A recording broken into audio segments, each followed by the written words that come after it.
ওয়ালাইকুম। লিটন দাসকে বাদ দেওয়ার মতো ক্ষমতা আপাতত বিসিবির কারণটা হচ্ছে বিসিবি তাকে যেভাবে ট্রাস্ট করে সেভাবে আসলে তিনি মূল্যায়নও পায় না, এবং বর্তমানে যে ধরনের লিটন দাসকে নিয়ে যে ধরনের ট্রল চলতেছে এটাই স্বাভাবিক, কারণ যে পারফরমেন্স করবে না তাকে নিয়ে তো ট্রল হবেই। সো লিটন দাসকে আসলে বাংলাদেশ কি মনে করে আমি বলি, লিটন দাসকে বাংলাদেশ মনে করে সানরাইজারের ট্রাভিস হেড, অভিষেক শর্মা এই কোয়ালিটির একটা ব্যাটার। সো যখন পাওয়ার প্লেতে একটা হিটিং করবে, আসলে ইম্প্যাক্ট প্লেয়ার যাকে বলা হয়, টোটালি ইম্প্যাক্ট প্লেয়ার। সো আপনারা ইন্ডিয়ার বিপক্ষে লিটন দাসের সেই ইনিংসটি দেখেছিলেন, ওটা হচ্ছিল এক ধরনের impact player. So Liton Das ওই ক্যাপাবিলিটি আছে লিটন দাসের যে তিনি একাই দলকে জিতাতে পারেন এবং একাই এমন একটা স্টার্ট দিতে পারেন যেটা কিনা আমার ম্যাচ জেতানোর মতো একটা অবস্থা সিচুয়েশন চলে আসবে।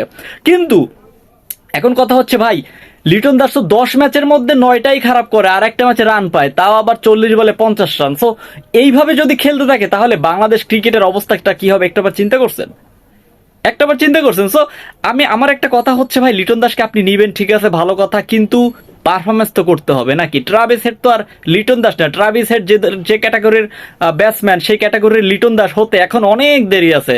ট্রাভিস হেড যে লেভেলের ক্রিকেট খেলে সেই লেভেলের ক্রিকেট খেলতে লিটন দাসকে এখনো তপস্যা করতে হবে। সো আমি একটা কথাই বলতে চাই ভাই, এই ধরনের আপনার ফর্মালিটি বাদ দেন। এবং একটা বিষয় শুনে খুবই হাসি পাচ্ছে, কারণটা হচ্ছে আব্দুর রাজ্জাক, যিনি কিনা বাংলাদেশ নির্বাচক প্যানেলের বড় একজন সদস্য, তো তিনি বলতেছে যে ভাই লিটন দাসকে বাদ দেওয়ার ক্ষমতা আমাদের নাই। ভাই এর মানে কি বোঝা যাচ্ছে?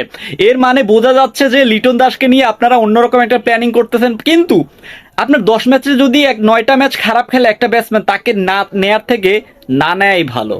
ওর বদলে ভাই অনেক ব্যাটারি আছে, ওর বদলে অন্যান্য ব্যাটারের চান্স দিয়ে দেখেন, বাংলাদেশ দলেই আছে এরকম ব্যাটসম্যান। সো আমি বলবো যে লিটন দাসের উপরে ভরসা আপাতত একটু বাদ দেন, অন্য কেউ দিয়ে একটু এক্সপ্লেন করেন যে না ও কেমন করতেছে। সো আপনি যদি সাহস না দেন তাহলে কিভাবে মানুষ? একটা কথাই থাকবে, সেটা হচ্ছে ভাই এক্সপেরিমেন্ট বাদ দেন। এখন লিটন দাসকে অনেক সুযোগ দিয়েছেন, এখন বাদ দেন। আপনারা কারা কারা চান লিটন দাসকে দলে রাখুক প্লিজ কমেন্টে জেনে, আপনি সৎ মনে সৎ সাহসে একটা কথা বলবেন, কমেন্টে জানিয়ে দিবেন যে আপনি লিটন দাসকে চান কি চান না, প্লিজ কমেন্টে জানিয়ে দিন। আর হ্যাঁ, ভিডিওটি যদি ভালো লেগে থাকে তাহলে প্লিজ চ্যানেলটা সাবস্ক্রাইব করে পাশে থাকুন। ধন্যবাদ।